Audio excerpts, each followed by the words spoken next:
Јасно, очекувано и разбирливо е дека поранешните концесионери на плажите негодуваат и ќе негодуваат со решенијата и постапките за отстранување. Сето тоа се должи на фактот што години наназад остварувале противправна корист и огромни приходи, граделе и узурпирале надвор од договорите за концесија на земјиштето. Дел од нив, иако имале договори за плажи, работеле како ресторани и ноќни клубови и нелегално ги издавале под закуп. Истото тоа продолжиле да го прават и кога договорите за концесија веќе им биле истечени и не плаќале никакви надоместоци за наем и користење на земјиштето. Во финансиските анализи кои ги направи општината, информациите кои ги добивме од останатите надлежни институции, дојдовме до фрапантни цифри на остварен приход во период кога поранешните концесионери немале никакви договори за концесија. Например, фирма концесионер на плажа за период од 4 години, кога немала активен договор за концесија, остварила приход од фантастични 190 милиони денари.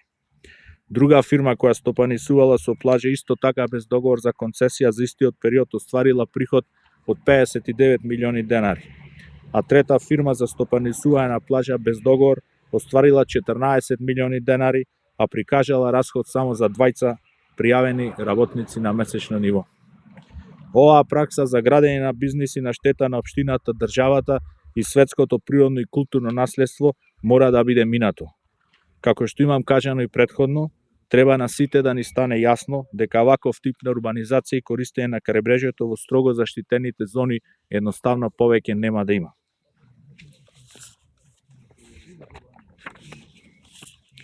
Се уште цврсто стојам на ставот дека посветеноста моја како градоначалник на општина Охрид на патот на регулирање на овие состојби е непоколеблива и целосна. Освен препораките на УНЕСКО, за нашите заложби стои законот, правото и прописите кои задолжително мора да се почитуваат.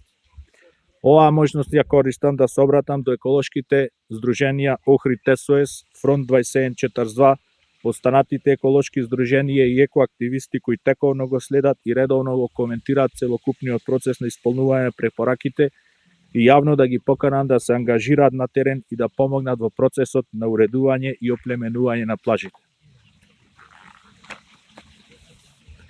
Независно од тоа каква ќе биде одлуката на Комитетот на светско природно и културно наследство на УНЕСКО и исходот од следната сесија на статусот на заштитеното подречје кое го поседува Охридскиот регион, продолжуваме неуморно да работиме во интересите на Охрид како културен и туристички центар и да го зачуваме непроценливото богатство за идните генерации.